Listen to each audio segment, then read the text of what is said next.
So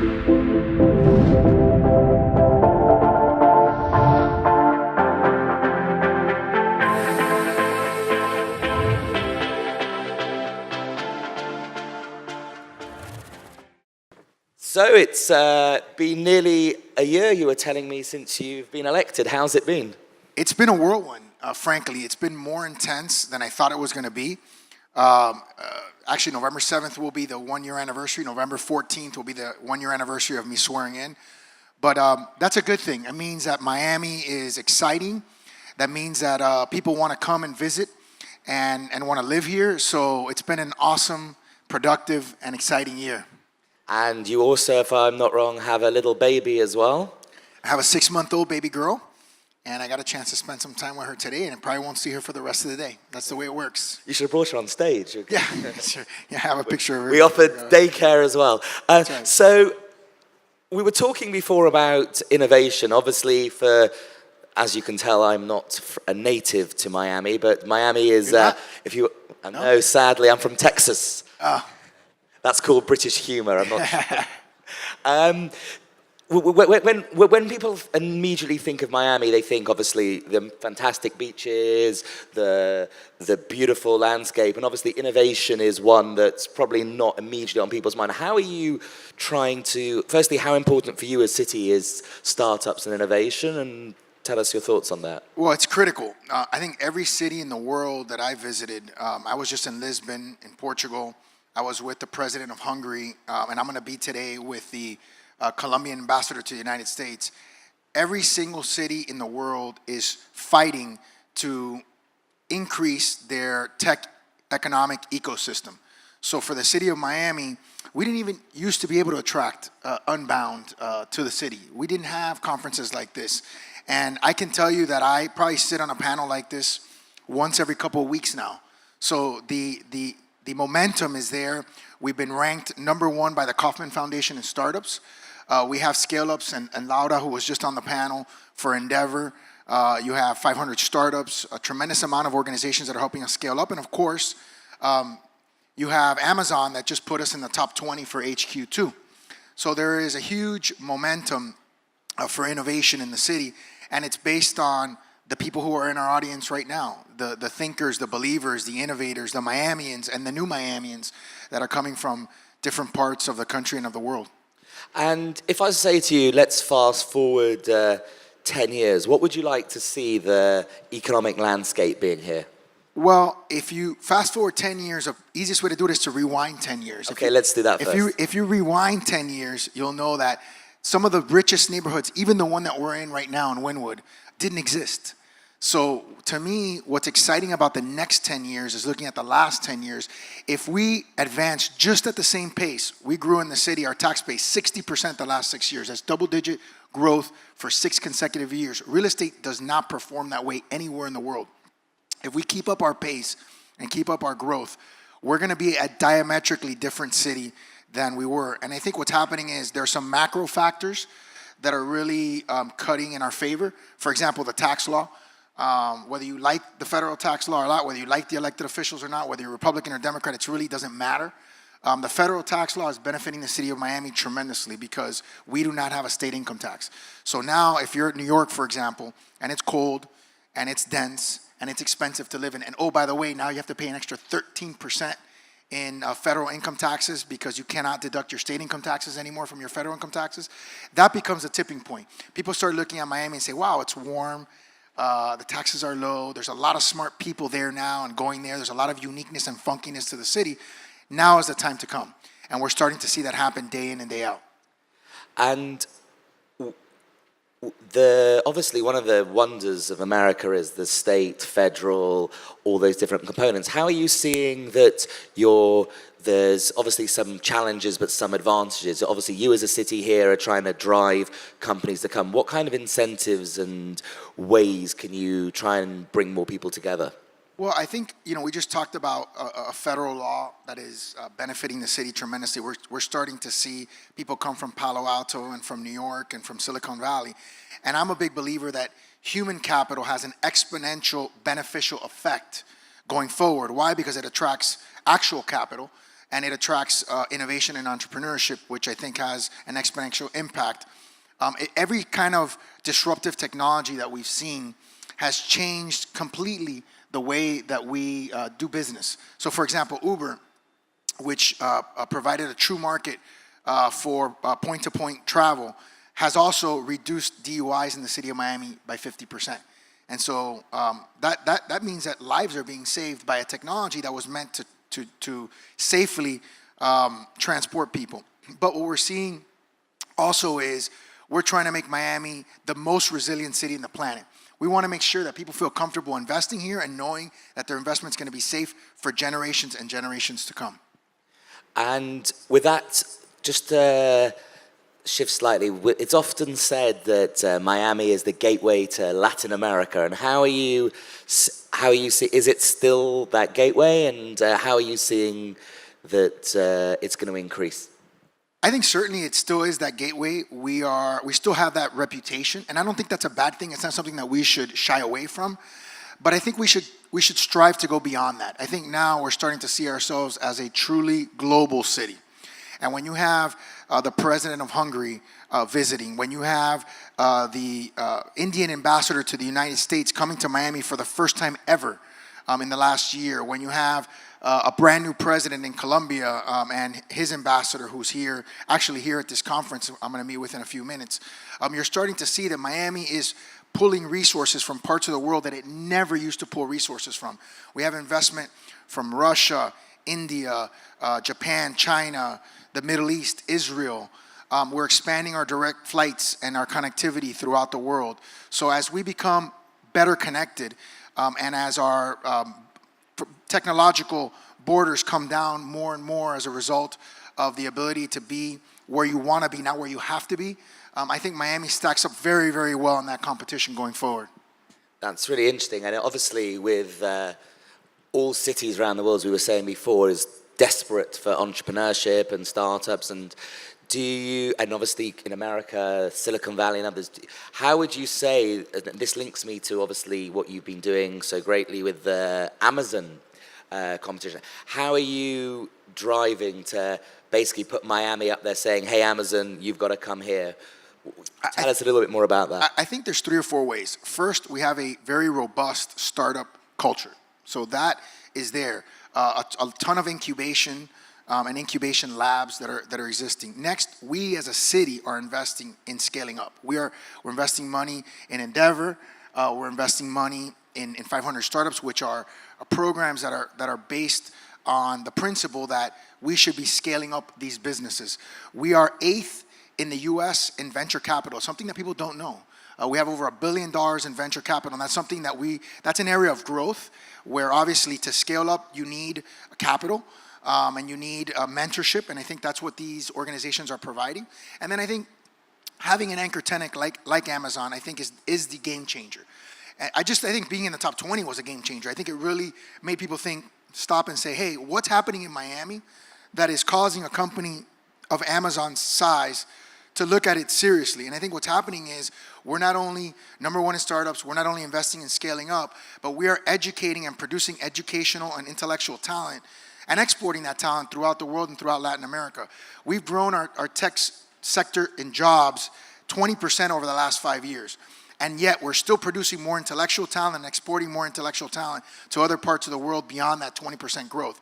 So I think that means that if you're a big company and you want to provide the kind of, I think it's 50,000 jobs that Amazon wants to bring, and it's a $5 billion annual investment, you're talking about looking at an area that is producing talent, developing talent, and can maintain its talent like Miami can. I think that's amazing, and hopefully there'll be good news about that, because I think it's like you said, once you've got a foundation, everything else can grow. I mean, we were talking earlier, one of the exciting parts of the city, I think, is Wynwood, and how art, culture comes together, and just maybe if we were talking about what, of how you've seen this area develop, maybe to share with some people. It's really amazing. I mean, to have so many innovators, not only on the technological side, but on the development side, on the architectural side, on the arts and culture side. We're going to be making a big announcement in the next few weeks at the beginning of Art Basel about a brand new museum that's coming to the city of Miami. So it seems like every year at Basel, we're doing something transformational. Just last year, I cut the ribbon for the International Contemporary Arts Museum, the ICA, that was founded by the Bremen family. And that was, that in combination with the De La Cruz Gallery that's right next door, is the size of the Whitney in New York. And so people don't realize that we're starting to compete culturally with the major cities in the world. And I think, like you said, that continues to attract people that are intellectually stimulated by arts and culture. And, you know, we're working on keeping Ultra. So that's something that we're going to try to do, which is a huge music festival that we have in the city of Miami. We're being looked at by Formula One. There's only 21 Formula One races in the world, only one other one in the U.S. where you were born in Texas. And joke, it's the London joke. You're getting some British humor there. There you go. So, so we would, and we're also hopefully going to have a Major League Soccer, MLS, which is an amazing ownership group with George Moss, who's a Miami born and bred, head of a publicly traded company, Masa Son from SoftBank, Marcelo Claure from Sprint, formerly from Sprint, now from SoftBank, Simon Fuller, and of course, this British guy, David Beckham. I don't know, you may have heard of him. There's only one mistake that I have to say that you just said, Mr. Mayor, is it's not soccer, it's called football. My apologies. Very good. I don't want to upset anybody on the Miami Dolphins. You said something before, which I find is really fascinating. You know, you mentioned when Uber came here, you saw, accidents went down, and obviously tech for good. How do you think that cities in general can work more with various technologies? Because this is ultimately how things can improve society we're in. Well, it's a big emphasis point for me as a young mayor. I was recently ranked as the third most tweets of a mayor on tech-based tweets in the United States. I'm trying to get to number one. So I'm telling my social team, you got to keep tweeting. But as an organization, I mean, we're a $1 billion company with 4,500 employees, and we're a service provider. We provide services. That's what we do day in and day out. So tech is a means for us to provide services more efficiently, more rapidly, and in a more user-friendly context. We're using technologies like ShotSpotter, which is a gunfire detection system. We're leveraging that with dynamic cameras that will actually pan to where a gunshot is, because we know that there's a no-snitch culture in some of our neighborhoods. And as a result of some of those tech initiatives, our homicide rate has plummeted by about 40% in the last 4 years. So we're one of the safest big cities in America when you consider homicides as a percentage of, or as a 1 per 1,000 people in the in the cities in the United States. Just to put the number in perspective, we have less homicides year over year than the city of Chicago has in 1 month. So, we're using tech. We just rolled out our e-plan system, electronic plans, so that now anyone who's building in the city of Miami knows who has touched your plans, who has reviewed your plans. We can simultaneously review plans, which would decrease the bottlenecks, and that will decrease the time, because time is money in the private sector. So we have to act and feel more like a private sector entity, and technology helps us do that. No, that's really exciting, because obviously navigating bureaucracy, navigating government organizations is quite difficult. So what advice to companies in the audience who may want to work with the city or may want to come to the city with ideas would you give to them? Innovate and be proactive. So being proactive, I guess, is the best advice I can give you. We've rolled out a series of partnerships since I began as mayor, and even before when I was commissioner, with a variety of tech-based companies. We have some more that we're going to be rolling out. But we roll out initiatives with companies that approach us and that want to innovate with us. We're obviously looking for ideas, and we're looking for innovation and partnerships. But we will work first with those that come to us. And sometimes that upsets people, frankly, because their competitors will come afterwards and say, hey, why didn't you talk to us? Why didn't you work with us? And my answer is, well, you didn't come to us.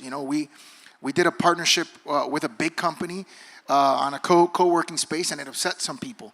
And we weren't trying to exclude anybody. We simply were working with the person that came to us and that wanted to offer us a benefit that we can confer onto the residents of our community. So my advice is innovate and be proactive and reach out to us. We want to work with you.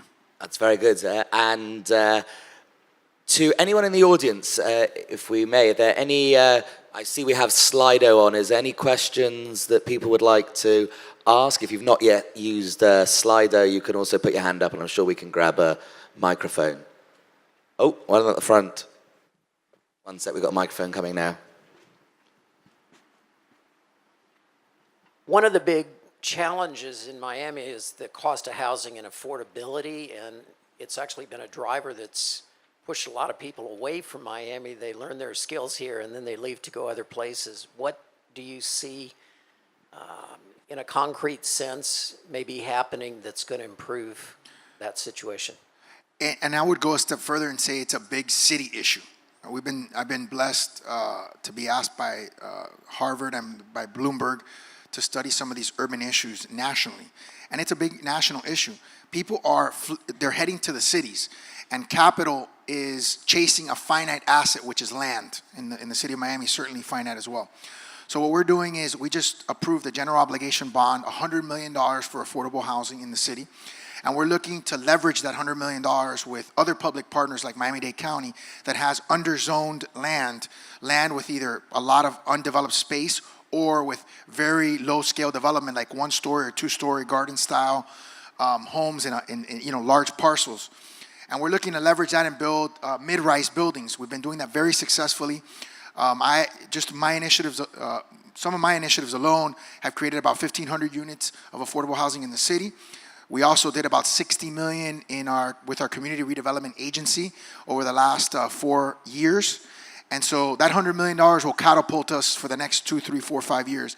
But ultimately, it's a crisis. It's really more than just a problem. It's a crisis because it will stifle innovation if young millennials and people that are creative, the creative class, doesn't think that they have a place that they can live in.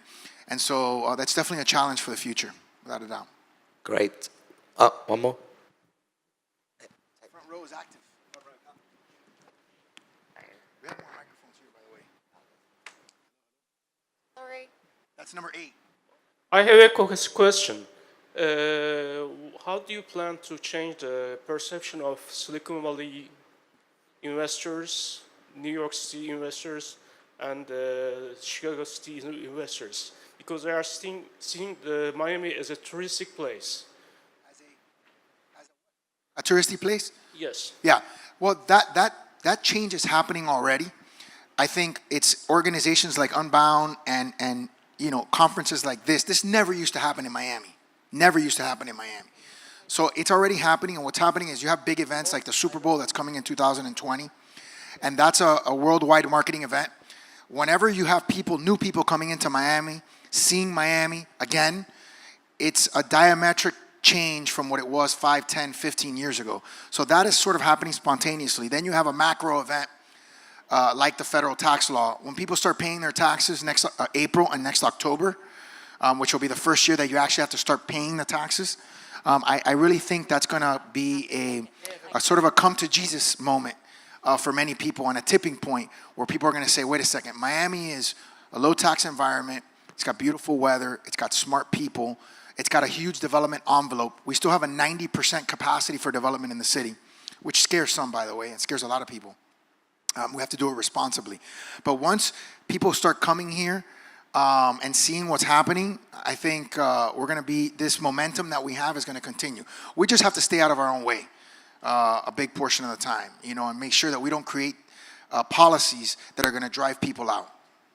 Thank you. I think that's all we've got time for. I'd just like to say, firstly, on behalf of Unbound, thank you for coming. It's wonderful that Miami has such a dynamic mayor, and we look forward to hopefully having this conversation again next year and hearing what you've been up to. For sure. Thank you. Please give a round of applause.